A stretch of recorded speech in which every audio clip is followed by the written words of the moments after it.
Hello everyone, कैसे हो दोस्तों। आज की इस वीडियो में हम लोग एक बहुत ही इंपॉर्टेंट टॉपिक के ऊपर बात करने वाले हैं। जैसे आपको स्क्रीन के ऊपर दिखाई दे रहा होगा कि ऑर्डिनरी डिफरेंशियल इक्वेशन का एक रॉन्स्कियन नाम का टॉपिक होता है, जो कि CSI नेट एग्जाम के पॉइंट ऑफ व्यू से, सीट एग्जाम के पॉइंट ऑफ व्यू से, गेट एग्जाम के पॉइंट ऑफ व्यू से बहुत ज़्यादा इंपॉर्टेंट है, क्योंकि इस टॉपिक के ऊपर रिपीटेडली क्वेश्चंस पूछे जाते हैं। तो आज के इस वीडियो में हम लोग बहुत कम समय में इस रॉन्स्कियन टॉपिक को समझने की कोशिश करेंगे। इसके प्रॉपर्टीज हम लोग नोट डाउन करेंगे और उसके ऊपर एक दो एग्जांपल्स करेंगे। अगर इस टॉपिक को आप करके जाते हो तो डेफिनेटली आप मान के चलना, इसका क्वेश्चन आएगा तो आप कर पाओगे। बहुत सिंपल सा सवाल पूछा जाता है। तो सबसे पहली बात, हम लोग रॉन्स्कियन की जब भी करते हैं तो रॉन्स्कियन डिफाइन किया जाता है फंक्शंस के लिए भी, और रॉन्स्कियन डिफाइन किया जाता है सॉल्यूशंस ऑफ डिफरेंशियल इक्वेशन के लिए भी। दोनों चीज़ों के लिए रॉन्स्कियन जो है वो डिफरेंट डिफरेंट होता है। हालांकि इसमें बहुत सारे स्टूडेंट्स मिस्टेक्स कर देते हैं और कंफ्यूज हो जाते हैं, दोनों के लिए सेम रिजल्ट प्रॉपर्टीज लगाकर क्वेश्चन को गलत आंसर कर देते हैं। अगर मेरे पास कोई दो फंक्शंस है, लेट्स से एक फंक्शन है f1 ऑफ x या f ऑफ x बोल दूं, और दूसरा फंक्शन है f2 ऑफ x। ये दो फंक्शंस है, लेट्स से किसी इंटरवल i के ऊपर डिफाइन किए हैं। तो इनका रॉन्स्कियन हम लोग डिफाइन करते हैं। कैसे डिफाइन करते हैं? डिटर्मिनेंट। अब ये भी हम लोग मान के चल रहे हैं कि f1 और f2 दोनों फंक्शंस डिफरेंशिएबल है इंटरवल i के ऊपर, तभी हम लोग इनका रॉन्स्कियन ऐसे डिफाइन कर पाएंगे। f1 of x, f2 of x। यहाँ पर f1 का derivative f1 dash of x और f2 का derivative f2 dash of x। ये डिटर्मिनेंट जो होता है इसको हम लोग डिफाइन करते हैं, इसको बोलते हैं रॉन्स्कियन of functions f1 and f2। अब हमारे मन में ये सवाल आता है कि यार ये रॉन्स्कियन डिफाइन क्यों किया गया, इसका क्या यूज है। तो बेसिकली इसका यूज किया जाता है to determine whether the given solutions of the differential equation are linearly independent or not। जो सॉल्यूशंस हमारे पास बनेंगे डिफरेंशियल इक्वेशन के, वो लीनियरली इंडिपेंडेंट है कि नहीं, ये चेक करने के लिए ये रॉन्स्कियन का बहुत ज़्यादा इस्तेमाल होता है। तो अगर मेरे पास कोई दो फंक्शंस है तो उनका रॉन्स्कियन, अगर वो दो फंक्शंस डिफरेंशिएबल है इंटरवल i के ऊपर, तो हम लोग उनका रॉन्स्कियन डिफाइन करते हैं डिटर्मिनेंट f1 f2 पहली रो, दूसरी रो उनके फर्स्ट ऑर्डर डेरिवेटिव। तीन फंक्शंस दिए हैं किसी इंटरवल के ऊपर, तो तीन फंक्शंस के लिए रॉन्स्कियन क्या डिफाइन हो जाएगा? तो तीन फंक्शंस के लिए रॉन्स्कियन हम लोग डिफाइन करेंगे determinant of 3x3 matrix f1 f2 f3, f1 dash f2 dash f3 dash, और फिर f1 double dash f2 double dash और f3 डबल डैश। तो ये जो डिटर्मिनेंट आएगा इसको हम लोग कहते हैं रॉन्स्कियन ऑफ f1 f2 f3, जब f1 f2 f3 किसी इंटरवल i के ऊपर डिफाइन किए गए होंगे। अब ये तो हमारा रॉन्स्कियन हो गया, यानी कि for example f of x is equal to, let say मेरे पास है एक्स स्क्वायर, और जी ऑफ एक्स फंक्शन है, लेट से मेरे पास है साइन एक्स। तो हम लोग इनका रॉन्स्कियन डिफाइन कर सकते हैं एक्स स्क्वायर साइन एक्स, और मान लेते हैं कि एक्स को बिलोंग किया है आर में, तो इनका रॉन्स्कियन हो जाएगा 2x, और साइन एक्स का डेरिवेटिव कॉस एक्स। तो जब ये डिटर्मिनेंट सॉल्व करेंगे तो x square cos x minus 2x into sine x, 2x into sine x, ये रॉन्स्कियन आ गया। अब बेसिकली बात आती है कि इसका फायदा तो हमें यही तभी होने वाला है जब हम लोग कोशिश करेंगे to determine whether the given functions are linearly independent और नॉट। तो यहाँ पर एक बहुत सुंदर सा रिजल्ट आता है जिसको आपको डेफिनेटली याद रखना है। क्या रिजल्ट होता है? बेसिकली रिजल्ट हमारा कहता है कि अगर मेरे पास कोई फंक्शन से, दो फंक्शन से किसी इंटरवल i के ऊपर डिफाइन किए हैं, देन दो फंक्शंस लीनियरली डिपेंडेंट होंगे if and only if one function is constant multiple of other. अगर एक फंक्शन दूसरे फंक्शन का कांस्टेंट मल्टीपल है तो वो लीनियरली डिपेंडेंट कहलाएंगे, अदरवाइज लीनियरली इंडिपेंडेंट कहलाएंगे। F of x and g of x, अगर ये दो फंक्शंस हैं, एक्स बिलोंग किया है किसी इंटरवल i के ऊपर, हम लोग जल्दी जल्दी चीजों को समझने की कोशिश कर रहे हैं ना।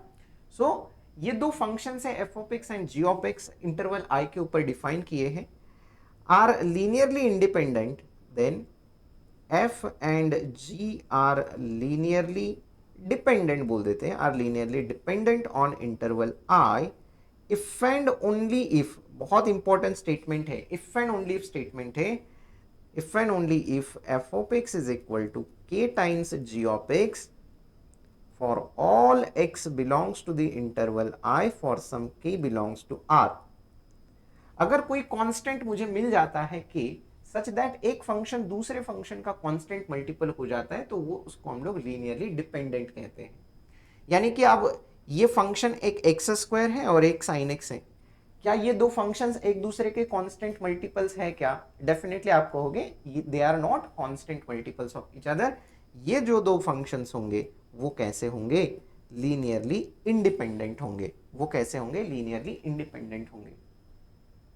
तो लीनियरली डिपेंडेंट फंक्शन कैसे दिखेगा? अगर एक कोई एक्स स्क्वायर है और दूसरा है 10x स्क्वायर, ये एफ फंक्शन है और ये जी फंक्शन है, तो अब ये लीनियरली डिपेंडेंट हो जाएंगे। जब एक फंक्शन दूसरे फंक्शन का कांस्टेंट मल्टीपल हो ही गया तो फिर वो लीनियरली डिपेंडेंट। ठीक है, अब हम लोग बात करते हैं Wronskian for the solutions of differential equation की। ठीक है, अब हमारे पास ऐसा बोल देते हैं कि लेट से एक डिफरेंशियल इक्वेशन है a naught of x into y double dash plus a1 of x into y dash plus a2 of x into y is equal to 0। याद रखना ये डिफरेंशियल इक्वेशन अपना लीनियर है और इस differential equation में हम लोग मान के चलेंगे कि a नॉट a1 और a2 ये तीनों फंक्शंस कैसे हैं? कंटिन्यूअस फंक्शन से ऑन इंटरवल i। ये तीनों फंक्शंस कंटिन्यूअस फंक्शन से on interval i and a naught of x ये नॉन जीरो फंक्शन है throughout on the interval i। अगर ऐसा है तो अब हम लोग, अगर मेरे पास दो फंक्शंस है सॉल्यूशंस, y1 ऑफ x इसका सॉल्यूशन है और y2 ऑफ x इसका सॉल्यूशन है, ठीक है, and x belongs to interval i पे, ये क्या है? सॉल्यूशन से इस डिफरेंशियल इक्वेशन के लिए। तो याद रखना जो भी हम लोग प्रॉपर्टीज लगाएंगे डिफरेंशियल इक्वेशन के सॉल्यूशंस के लिए रॉन्स्कियन के, वो सारे के सारे इसी डिफरेंशियल इक्वेशन के लिए लगाएंगे जिसमें सारे के सारे फंक्शंस कंटिन्यूअस होंगे। देन और हाईएस्ट डेरिवेटिव का जो कोएफिशिएंट फंक्शन होगा वो हमारा कैसा होगा? नॉन जीरो होगा through out on the interval i। तभी जाके हम लोग सारे प्रॉपर्टीज लगाएंगे रॉन्स्कियन के लिए। तो ये चीज बहुत याद है, रखना है, इंपॉर्टेंट चीज है। बहुत सारे स्टूडेंट्स इसमें गलती कर देते हैं। अब इनका रॉन्स्कियन डिफाइन किया जाता है अगेन सेम प्रकार से, डिटर्मिनेंट वाला। अब यहां पर अपने पास y1 into y2, y1 y2 y1 dash into y2 dash, तो इसको सिंप्लीफाई करेंगे तो y1 into y2 dash minus y2 into y1 dash हो जाएगा। तो इसको हम लोग कहते हैं रॉन्स्कियन, ठीक है, ऑफ सॉल्यूशंस y1 y2। अब इसको निकालने के लिए एक और फॉर्मूले का यूज किया जाता है जिसको हम लोग बोलते हैं अबिल्स फॉर्मूला। तो ये भी बड़ा इंपॉर्टेंट है, इसे भी आपको याद रखना है, अबिल्स फॉर्मूला। हम लोग यहाँ पर किसी चीज़ का प्रूफ नहीं देख रहे, लेकिन जस्ट 10 मिनट में 10-15 मिनट में हम लोग अच्छे से रिवाइज करने की कोशिश करेंगे रॉन्स्कियन टॉपिक को। अबिल्स फॉर्मूला कहता है कि रॉन्स्कियन जो है वो किसके बराबर होगा? Constant c times e raise to minus integration coefficient of y dash upon coefficient of y double dash into dx। ये कहता है रॉन्स्कियन ऐसा दिखेगा। तो रॉन्स्कियन के दो दो फॉर्मूले अपने पास होंगे जब हमारे पास कुछ ऐसा डिफरेंशियल इक्वेशन होगा। एक तो y1 y2 dash minus y2 y1 dash, और दूसरा होगा कि constant times e raise to minus integration a1 upon a naught. a1 क्या है? कोएफिशिएंट ऑफ y डैश, और a नॉट है coefficient of y double dash.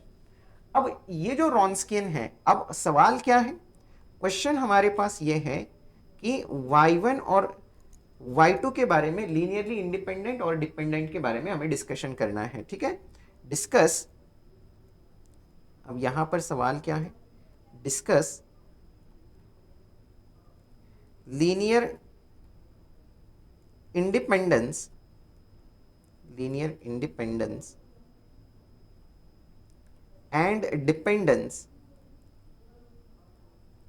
and dependence of y1 and y2। इनका linear dependence और independence discuss करिए। तो यहाँ पर कुछ प्रॉपर्टीज हमें हेल्प करेगी कि to determine whether the solutions are linearly dependent और इंडिपेंडेंट। तो इसके लिए आपको रॉन्सकियन की कुछ प्रॉपर्टीज याद रखने हैं। अगर मेरे पास, अब यहाँ पर ध्यान से समझते हैं इसे, अगर मेरे पास कोई ऐसा डिफरेंशियल इक्वेशन है a not y double dash plus a one y dash plus a two y is equal to zero, और a not not equal to zero function है throughout on the interval I, a not a one a two continuous function है। अब पहली property आती है कि रॉन्सकियन अगर किसी एक पॉइंट पे भी अगर जीरो हो जाए, अगर आपको पता चला कि किसी एक पॉइंट पे रॉन्सकियन की वैल्यू जीरो है, तो रॉन्सकियन जीरो हो जाता है for all x belongs to the interval I. दूसरी प्रॉपर्टी, अगर एक भी पॉइंट पे रॉन्सकियन की वैल्यू नॉन जीरो हो जाती है, तो याद रखना सारे पॉइंट्स पे रॉन्सकियन की वैल्यू कैसी होगी, नॉन जीरो होगी। This will be the second property of Wronskian. तीसरी प्रॉपर्टी, अगर अब यहां यहीं से हमें तीसरी प्रॉपर्टी आ जाएगी, तीसरी की जो जिसके सब केसेस होंगे अपने पास ए बी सी। हमें पता है कि एक भी पॉइंट पे नॉन जीरो, तो रॉन्सकियन हमेशा नॉन जीरो है। तो अगर एक पॉइंट पे कहीं पर अगर रॉन्सकियन की वैल्यू पॉजिटिव आएगी, तो सारे पॉइंट्स पे रॉन्सकियन की वैल्यू पॉजिटिव आ जाएगी। क्यों? क्योंकि अगर एक पॉइंट पे पॉजिटिव है, दूसरे पॉइंट पे नेगेटिव हो जाएगी, तो फिर रॉन्सकियन को कहीं ना कहीं यहां पर कट करना होगा, और यहां पर कट करना होगा तो रॉन्सकियन की वैल्यू जीरो बन जाएगी उस पॉइंट पे। तो इसलिए अगर एक पॉइंट पे रॉन्सकियन की वैल्यू पॉजिटिव है, तो सारे पॉइंट्स पे रॉन्सकियन की वैल्यू कैसी होती है, पॉजिटिव होती है। अगर एक किसी पॉइंट पे फंक्शन की वैल्यू नेगेटिव है रॉन्सकियन की, तो सारे पॉइंट्स पे नेगेटिव, और एक किसी पॉइंट पे जीरो, तो रॉन्सकियन की वैल्यू जीरो हो जाएगी सारे एक्स के लिए। अब लीनियरली डिपेंडेंसी इंडिपेंडेंस का रोल आता है यहां पर। अगर आपके पास रॉन्सकियन जीरो है for every x in the interval I, तो फिर सॉल्यूशंस जो है वो लीनियरली डिपेंडेंट होंगे। और रॉन्सकियन अगर नॉन जीरो है for every x in the interval I, तो सॉल्यूशंस कैसे होंगे, लीनियरली इंडिपेंडेंट होंगे। यानी कि एक भी पॉइंट पे रॉन्सकियन की वैल्यू नॉन जीरो हो जाएगी, तो हमें पता है एक पॉइंट पे नॉन जीरो तो सारे पॉइंट्स पे नॉन जीरो, और सारे पॉइंट्स पे नॉन जीरो तो सॉल्यूशंस लीनियरली इंडिपेंडेंट। एक पॉइंट पे भी फंक्शन की वैल्यू रॉन्सकियन की वैल्यू जीरो हो जाएगी, तो सारे पॉइंट्स पे जीरो हो जाएगी, और सारे पॉइंट्स पे रॉन्सकियन की वैल्यू जीरो, तो सॉल्यूशंस लीनियरली डिपेंडेंट। तो ये आपको प्रॉपर्टीज याद रखने हैं। अगर आप ये प्रॉपर्टीज याद रख के जाते हो, तो मान लेना कि रॉन्सकियन की जो क्वेश्चन है वो आप आसानी से डिस्कस कर सकते हो। जैसे कि मान लो एक आध क्वेश्चन है अपने पास। अब पूछा क्या गया है कि y1 y2 डिफाइन किए हैं इस इंटरवल 0 1 के ऊपर कंटिन्यूसली डिफरेंशिएबल फंक्शन से, और ये वो इस डिफरेंशियल इक्वेशन को सेटिस्फाई करते हैं। Let w of x be the Wronskian of y1 and y2 such that Wronskian at 1/2 is 0। Then अब चार ऑप्शन बनाए हैं। जैसे मुझे पता चला कि रॉन्सकियन की वैल्यू 1/2 पे 0 है, अब मैंने देखा डिफरेंशियल इक्वेशन मेरा लीनियर है, सारे उसके कोएफिशिएंट फंक्शंस कांस्टेंट है, सारे कंटीन्यूअस है, हाईएस्ट डेरिवेटिव का कोएफिशिएंट फंक्शन भी नॉन जीरो है, तो फिर अपने पास क्या हो जाएगा कि रॉन्सकियन के सारे प्रॉपर्टीज लगा सकते हैं। एक पॉइंट पे रॉन्सकियन की वैल्यू जीरो, इसका मतलब रॉन्सकियन की वैल्यू जीरो होगी सारे एक्स इन द इंटरवल 0 1 के लिए, बाकी ऑप्शंस डिस्कार्ड हो जाएंगे। इतना सिंपल है। अब बाकी तो गलत ही हो जाएंगे अपने पास, है ना। इतने सही तरीके से 10 सेकेंड में 5 सेकेंड में आंसर कर सकते हो। एक और कर लेते हैं। अब हमारे पास पूछा गया है कि y1 y2 दो सॉल्यूशन है इस डिफरेंशियल इक्वेशन के for all x belongs to this interval -π/2 to +π/2।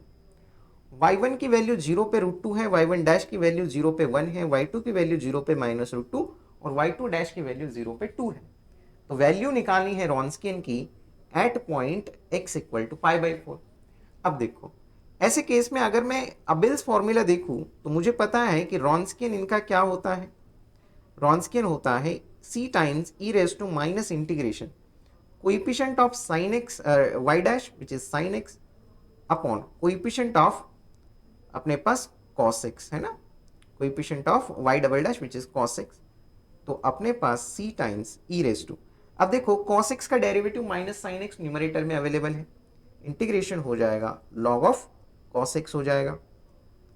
तो यहां पर c टाइम्स cos x ये रॉन्सकियन होना चाहिए। लेकिन अभी मुझे c की वैल्यू पता नहीं है, तो c की वैल्यू निकालने के लिए इन्होंने एक डेटा हमारे पास दिया हुआ है, उसका यूज करेंगे। तो अगर मैं रॉन्सकियन का दूसरा फॉर्मूला यूज करूं और रॉन्सकियन की वैल्यू 0 पे निकालूं, तो देखिए अब क्या बनेगा। y1 की वैल्यू 0 पे √2 है, y1 डैश की वैल्यू 0 पे 1 है, y2 की वैल्यू 0 पे -√2 है और y2 डैश की वैल्यू 0 पे 2 है। तो ये 2√2 एंड +√2 3√2 हो जाएगा। और फिर हमें पता चला रॉन्स्किन की वैल्यू 0 पे क्या है, 3√2 है। तो फिर इसका यूज करो यहाँ पर।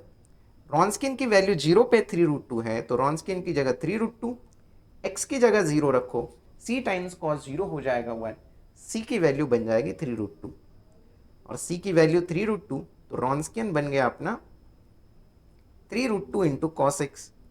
ये अपना रॉन्स्किन आ गया।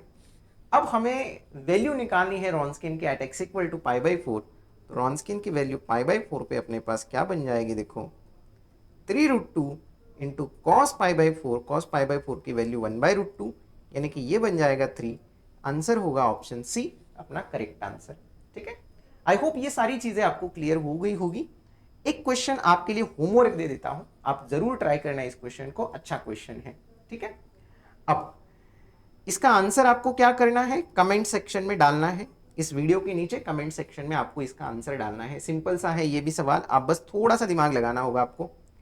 अगर आप ऐसे स्टूडेंट हैं, ऐसे एस्पायरेंट हैं जो आने वाले CSIR नेट एग्जाम को टारगेट करने वाले हैं, तो डेफिनेटली आप सभी स्टूडेंट्स के लिए हमारी एक नई बैच स्टार्ट होने वाली है जो कि 9 दिसंबर से स्टार्ट होगी। सो अगर आप इंटरेस्टेड हैं और जो जून का एग्जाम होगा, अगला वाला जून का एग्जाम, ठीक है, या जो एग्जाम होगा अगला वाला, उसके लिए अगर आप टारगेट कर रहे हो तो आप डेफिनेटली इस बैच में एनरोल करा सकते हैं अपने आप को। ठीक है, इसमें अभी फ्लैट 50% ऑफ चल रहा है, तो डेफिनेटली अपने दोस्तों के साथ भी शेयर करें। अगर अभी आप MSc फर्स्ट ईयर में हैं या सेकेंड ईयर में हैं और फिर CSI नेट एग्जाम को टारगेट करें, तो इस बैच में आप एनरोल कर सकते हैं अपने आप को। ठीक है, साथ ही साथ अगर आप इस एग्जाम के लिए तैयारी कर रहे हैं तो CSI नेट का बहुत सारा फ्री कंटेंट हम लोगों ने IFS ऐप के अंदर अपलोड किया है फ्री ऑफ कॉस्ट में, तो आप उसका फायदा जरूर उठाइए, जहां पर आपको सारे के सारे प्रीवियस ईयर क्वेश्चंस, बहुत सारे क्वेश्चंस प्रैक्टिस के लिए, देन सारे प्रीवियस ईयर पेपर्स का एनालिसिस, कट ऑफ, सारे एग्जाम्स के PYQs, SET, NET, GATE, IIT JAM, NBHM, TIFR, सबके आपको मिल जाएंगे PYQs और सारे के सारे आप टेस्ट फॉर्मेट में भी दे सकते हैं। तो इसका लाभ जरूर उठाइए। गूगल प्ले स्टोर से आपको डाउनलोड करना है इस ऐप को, या फिर ifsonline.com इस वेबसाइट के ऊपर आपको विजिट करना होगा। चलिए फिर आशा करते हैं ये वीडियो आपको जरूर अच्छा लगा होगा। अगर अच्छा लगा है तो डेफिनेटली वीडियो को लाइक बनता है, सो लाइक कर दीजिए, अपने दोस्तों के साथ भी इसे शेयर करिए। So thank you so much everyone and happy learning.